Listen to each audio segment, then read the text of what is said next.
தமிழ்நாட்டு சூப்பர் ஸ்டாரும் கமலஹாசன் அவர்களும் அந்த டெய்லருக்கு இவெல்லாம் காலி. சாக்கடையில உழுகுன்னு எதிர்பார்த்தாங்க, அது உழுகல. அதுதான் உங்களுக்கு இதாயிருச்சு.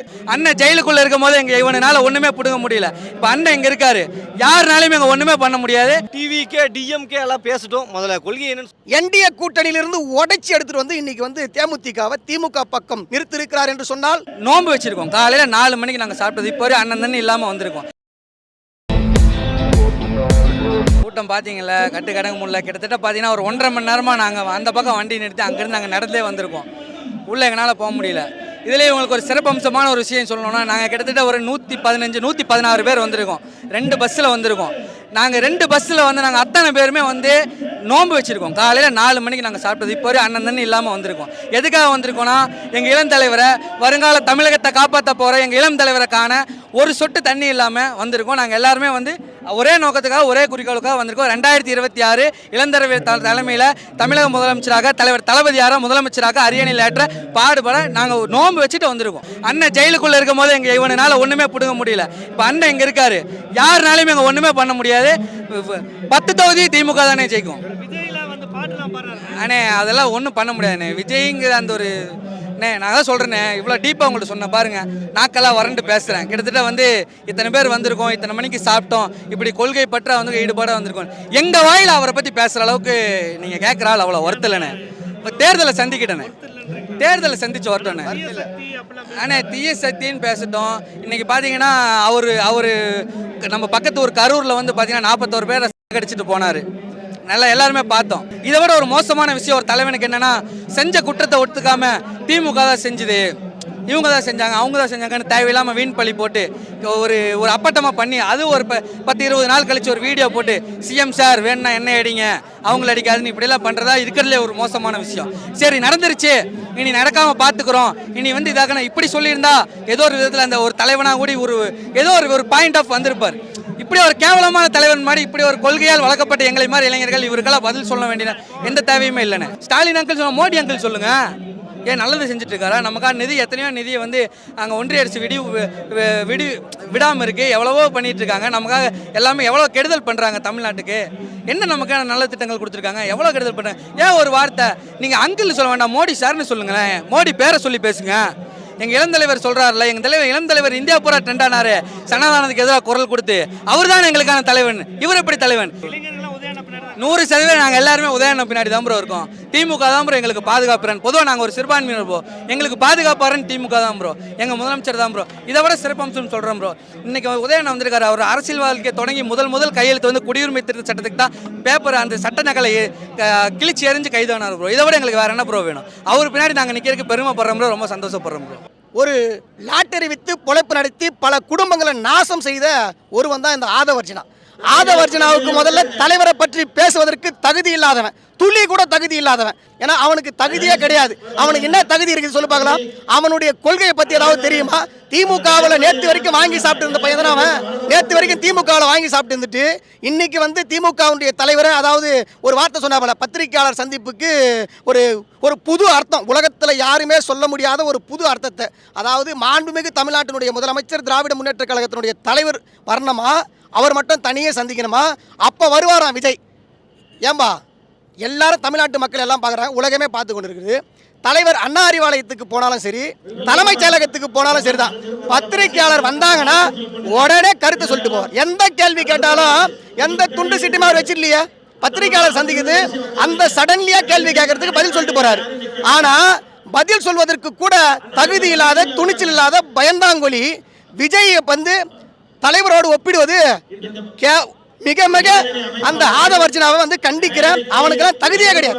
திமுக கூட்டணி உடஞ்சி போயிடும், ஒருத்தர் வரப்போறாங்க அப்படின்னு சொன்னவன் தான் இந்த தற்கூரி பசங்க. பல எதிர்கட்சிகள்லாம் சொன்னாங்க. ஆனா தலைவருடைய ராஜதந்திரம் என்ன தெரியுமா? என்டிஏ கூட்டணியிலிருந்து உடைச்சி எடுத்துட்டு வந்து இன்னைக்கு வந்து தேமுதிகவை திமுக பக்கம் நிறுத்திருக்கிறார் என்று சொன்னால், திமுகவினுடைய 5 ஆண்டு ஆட்சி காலத்தினுடைய சாதனை, மாநில உரிமைகளுக்காக குரல் கொடுக்கின்ற ஒரே தலைவர் இவர் பின்னால் இருந்தால்தான் இந்த தமிழ்நாடு பலம் பெறும், தமிழ்நாட்டு மக்கள் நலம் பெறுவார்கள், மாநிலத்தினுடைய உரிமைகள் பாதுகாக்கப்படும். விஜய் தற்கூரி தான் சேராட்டோ, ஆதவர்ஜனா தான் தற்கூரி தான் வந்து சேராட்டோன்னு சொல்லிட்டு இன்னைக்கு எந்த ஒரு கூட்டணியும் விஜய் பக்கம் ஏன் போல செல்வாக்கு இருக்குன்னு சொல்றாப்பல்ல, உச்ச நடிகை சொல்கிறேன், உச்செல்லாம் இவன் பேசுறதுக்கு தகுதி இல்லை. நேற்று பார்த்தீங்களா ஒரு ட்ரெய்லர் பார்த்துருப்பீங்களா? நேற்று சூப்பர் ஸ்டாரும் கமலஹாசன் அவர்களாம், உலகநாயகன் கமலஹாசன் அவர்களாம், அந்த அந்த அது வந்து படமே ஒன்றும் தொடங்கலை. அந்த டெய்லருக்கு இவெல்லாம் காலி. இவெல்லாம் அவங்க 2 பேருடைய டெய்லர் இருக்குதுல்ல, அந்த 2 பேருடைய இன்ட்ரோ இருக்குதுல்ல, இந்த இன்ட்ரோவுக்கு இவெல்லாம் கால் தூசிக்கு சமம். இந்த விஜய் கால் தூசிக்கு சமம். அவங்க தான் உச்ச நடிகர்.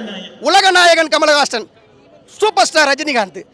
என்னைக்குமே இவங்க என்னைக்குமே பெருமை சொன்னது கிடையாது.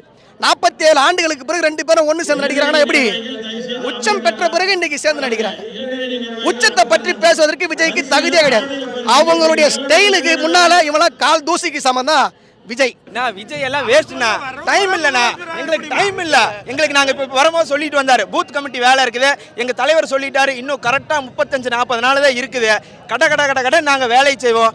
2026 234 234 தொகுதிக்கு மேலே எங்கள் தளபதிக்கு நாங்கள் வந்து அர்ப்பணிக்க போகிறோம். அந்த தொண்டர்கள் தான் இங்கே வந்திருக்கிறோம். இது மேற்கு மண்டல ஒரு ட்ரைலர் தான். இனி பார்த்தீங்கன்னா திருவண்ணாமலை, மதுரை, திருச்சி, அடுத்து திருச்சி இனி மெயின் பிக்சர்லாம் இனிமேல் தான் வரப்போகுது.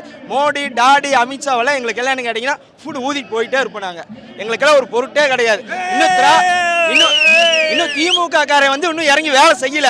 இளைஞர்கள் படை இன்னும் இறங்கி வேலை செய்யல. இது வரைக்கும் கட்சிக்காரன் தான் வேலை செஞ்சுட்டு இருந்திருக்காங்க. இளைஞர் படை இறங்கி வேலை செஞ்சுச்சுன்னா மோடி கீடியெல்லாம் ஒரு நசுக்கிட்டு போயிட்டே இருப்போம் நாங்கள். சரிங்களா? இது நீங்கள் எல்லா பக்கம் போடுங்க. இது நாளைக்கு ஃபுல்லாக பரவணும், ட்ரெண்ட் ஆகணும். அணில் குஞ்சு, ஆமை குஞ்சு எல்லாத்தையும் ஒரே அடி அடித்து பஸ்மமாக்குறோம். இனி ஃபுல்லாக வந்து திமுக தான். 234 தொகுதி திமுக தான். எந்த கொம்பனாலும் அசைக்க முடியாது. அதே மாதிரி கேப்டன் ஆன்மா மன்னிக்காது, திமுக சேர்ந்துட்டாங்க அப்படின்ட்டு நான் ரொம்ப சிம்பிள்னா இல்ல கேப்டனுக்கும் அவரு வந்து லாட்டரி சீட்டு. சரிங்களா? என்னன்னு கேட்டினா ஒரு லாட்டரி சீட்டு ஒன்று, இன்னொன்று என்னென்னு கேட்டிங்கன்னா ஒன்று லாட்டரி டிக்கெட்டு, இன்னொன்று பிளாக் டிக்கெட்டு. லாட்டரி டிக்கெட் யாருன்னு தெரியும், பிளாக் டிக்கெட் யாருன்னு தெரியும். இந்த 2 பேர்த்தையும் நாங்கள் பொருட்டை எடுத்துக்க மாட்டோம். எங்களுக்கு தேவை சமூக நீதி. சரிங்களா? நீங்கள் கேப்டன் சம்மந்தமாக கேட்டதுக்கு நான் ஒன்று சொல்கிறேன். கேப்டனுக்கு கல்யாணம் பண்ணி வச்சது முத்தமிழ் அறிஞர் கலைஞர் கருணாநிதி. சரிங்களா? அவர் எங்கள் தலைவரை தான் கல்யாணம் பண்ணி வச்சார். சில அரசியலில் வந்து நெருடல் இருக்கத்தான் செய்யும், சங்கடங்கள் இருக்கத்தான் செய்யும். அதை தாண்டி இன்றைக்கி கொள்கை ரீதியாக நாங்கள் உடன்பட்டிருக்கோம் தேமுதிக கூட. தேசிய முற்போக்கு திராவிட இயக்கம் தான். சரிங்களா? அது என்னைக்காவது ஒரு நாள் போய் பிஜேபியில் போய் நிற்கலாம், அடிமை நின்ன மாரியே போய் நிற்கலாம். ஆனால் என்றைக்குமே பல நழுவி எங்கே விழுகும்? பல நழுவி பாலில் தான் விழுகும். அதெல்லாம் சாக்கடையில் உழுகுன்னு எதிர்பார்த்தாங்க, அது உழுகல. அதுதான் உங்களுக்கு இதாயிருச்சு. என்ன ஆச்சுன்னா ரொம்ப வந்து வீக் ஆகிட்டாங்க. அவங்க தேமுதிக வந்ததில் வந்து என்னென்னு கேட்டிங்கன்னா ஆல்ரெடி தோக்கிறத எல்லாத்தினுடைய உளவுத்துறை ரிப்போர்ட்டும் சொல்லிருச்சு. திமுக தான் ஜெயிக்குண்டு. இதில் பத்தாவதுக்கு தேமுதிக உள்ளே வந்ததுக்கு இன்னும் அவங்களுக்கு எச்சா டர் ஆகிக்குச்சு. வேறு ஒன்றுமே இல்லை. அவ்வளோ சரியான திமுகவெல்லாம் கதறதாங்க செய்வாங்க. ஏன்னு கேட்டிங்கன்னா ஒரு கொள்கை எதிரின்னு சொன்னவரை ஒரு கண்டன அறிக்கை இல்லை. எவ்வளோ இஷ்யூ நடக்குது தமிழ்நாட்டில், இந்தியாவில் எவ்வளோ பிரச்சனை நடக்குது. ஒன்றும் இல்லைங்க.